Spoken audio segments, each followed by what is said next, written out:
K-업 스케일업 파트너 밥입니다.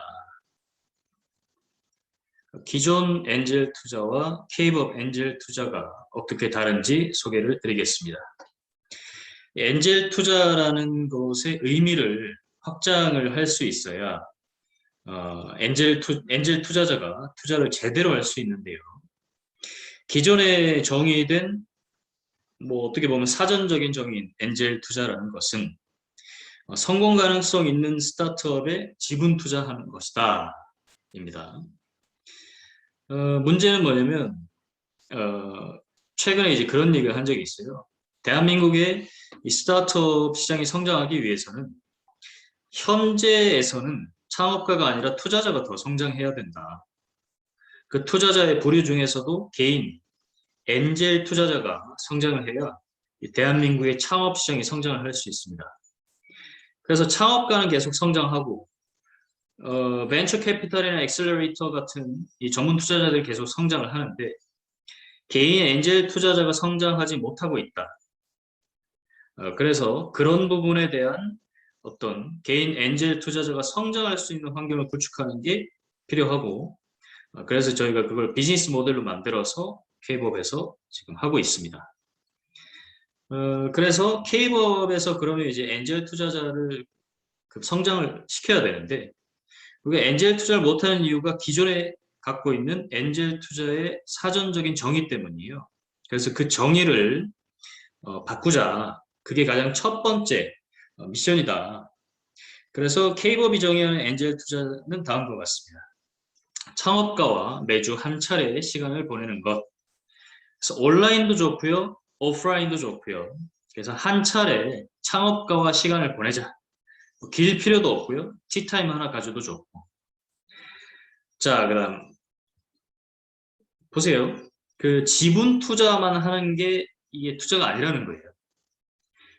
우리는 이 종합적인 그런 정의를 먼저 보면 초기 창업가와 그리고 아이템에 시간, 에너지, 돈을 투입하여 성공 시스템을 창조하는 모든 활동을 엔젤 투자라고 정의합니다. 그렇기 때문에 티타임을 한 차례 갖는 것도 엔젤 투자인 겁니다. 투자를 왜 못하냐면 이게 돈이라서 그래요. 내 주머니에서 돈을 빼서 상대방의 사업에 만들어지지도 않는 사업에 투자하는 게 결코 쉬운 일이 아닙니다. 그래서 엔젤 투자를 못하는 거고요. 엔젤 투자 시장이 성장하지 못하는 거고요. 그렇기 때문에 이 K부업의 엔젤 투자자는 돈이 아니라 우리가 시간을 할애하자. 그래서 티타임을 가지면서 또는 온라인으로 창업가가 발표하는 그 사업에 대해서 듣는 것만으로도 사실은 엔젤 투자를 하는 것이다 라고 정의를 합니다.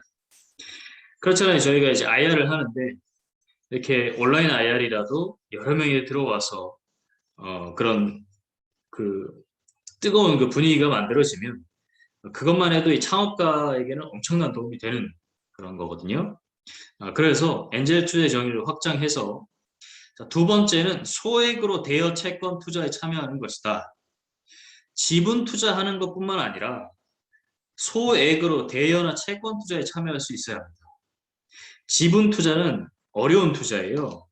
투자 기간도 명확하지 않고 투자 수익률도 확정된 게 없습니다. 그리고 망하면 끝나는 거예요. 근데 대여금이나 채권 같은 경우는 정확히 약속합니다. 어떤 기간 동안 어떤 이자율, 수익률을 갖고 투자에 참여하고 그 기간이 끝났을 경우에는 투자 원금을 돌려줘야 되는 거다. 그 약속이 명확하기 때문에 창업가 입장에서도 투자자를 대하기가 훨씬 쉬워져요. 그래서 결국 엔젤 투자라는 게 시장이 성장하려면 쉬운 투자부터 스타팅을 하고 난이도가 있는 투자로 들어가야 된다는 거죠. 자, 그래서 소액으로 대여 채권 투자 참여하는 것 역시 엔젤 투자자.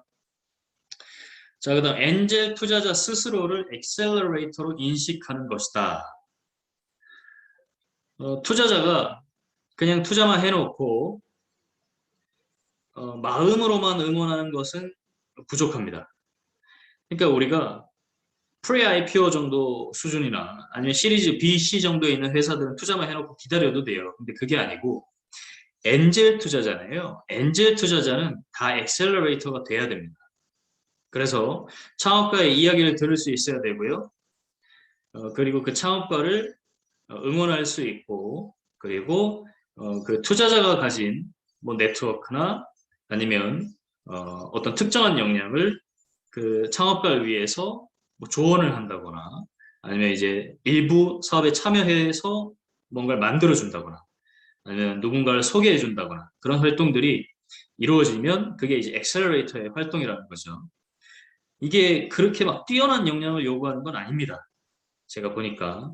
그래서 이 엔젤 그 창업가를 만나고 창업가 이야기를 들어주고 그리고 뭐 그다음 이제 예를 들면 대여 채권 투자가 있을 때 누군가를 소개해서 그 창업가가 그다음 자금을 또 활용할 수 있게끔 해주는 거. 이런 게 이제 엑셀러레이터의 역할을 할 수 있고요. 그리고 단돈 100만 원을 투자해도 엔젤 투자에 참여한 것이라는 그 인식을 가져야 됩니다. 그래서 우리가 엔젤 투자라고 하면 되게 어렵게 생각하는데요. 그 이유가 투자 금액 자체가 부담스럽다고 여길 수도 있고, 왜냐면 창업가가 직접 만나는 경우는 그렇습니다. 우리가 크라우드 펀딩 같은 데 참여하면 뭐 이제 몇십만 원 단위로도 참여할 수 있으니까 부담이 적은데, 문제는 뭐냐면 이제 크라우드 펀딩으로 참여하는 것보다 창업가를 직접 만나면서 투자할 수 있는 그 환경을 가지는 게 중요한데요. 그렇게 됐을 때, 아, 내가 이것밖에 투자하지 못하니까 이건 엔젤 투자가 아니야. 라고 얘기해서는 안 된다는 거죠. 그래서 단돈 50만 원, 100만 원이 투자가 돼도 엔젤 투자를 한 거라고 해야 됩니다. 그래야 이제 계속 빈도수가 늘어나잖아요. 그죠? 엔젤 투자는 빈도수가 늘어나야 성공 확률이 올라가요. 그 다음 창업가와 함께 사업을 만드는 것이 KBOV 엔젤 투자입니다. 창업가가 가지고 있는 부분과 투자자가 가지고 있는 부분이 달라요. 그래서 조금 더 적극적으로 이 사업에 참여해서 예를 들면 창업가 가지고 있는 어떤 아이템에 대한 그런 뭐 대리점의 형태로 확장을 한다던가. 최근에 저희가 이제 진행하고 있는 사례 중에 하나인데 되게 좋은 사례라고 보는데요. 약 컴퍼니 회사에서 그 주주들이 주축이 되어서 약 파트너스라는 걸 만들었고 이 약 파트너스라는 거는 약 오더, 약 컴퍼니가 만든 약 오더, 즉 모바일 주문 시스템, 그 모바일 주문 시스템을 필드에다가 영업을 해주는 조직이 바로 약 파트너스예요. 다 주주들로 초기 구성이 되어 있었고 현재는 뭐 이렇게 그 주주들이 움직이다 보니까 이제 현장의 대리점장들은 이제 뭐 비주주이지만 그런 어떤 필드에 대한 영업 활동을 강화하는 목적에서 이렇게 창업가와 함께 사업을 만드는 굉장히 좋은 예시다라고 보여지고요. 그래서 이건 이제 조금 여담이지만 저희 K법도 야보도 사업에 참여를 했죠. 그래서 부산 지역에 저희가 이제 그 일종의 지사를 운영할 수 있는 그런 권한을 갖고 있고 대리점들을 저희 주주님들로 구성을 해서 지금 스타트를 했습니다. 이런 형태가 이제 창업가와 함께 사업을 만드는 거예요. 예. 엔젤 투자는 이런 게 같이 될 수 있어야 됩니다. 그렇게 해야 이 사업이 성장할 수 있어요. 그러면 이제 우리가 투자를 준비하는 그런 비투자처 역시 성장을 한다는 거죠. 그래서 저희가 정의하는 엔젤 투자는 초기 창업가와 아이템에 시간, 에너지, 돈을 투입하여 성공 시스템을 창조하는 모든 활동이다. 예. 그래서 아이템보다는 시스템이다. 예. 지속적으로 성공할 수 있는 그런 구조를 구축하는 게 핵심이다. 매출이 지속적으로 들어올 수 있는 구조를 구축하자. 뭐 이런 거죠. 예. 감사합니다. 바비였습니다.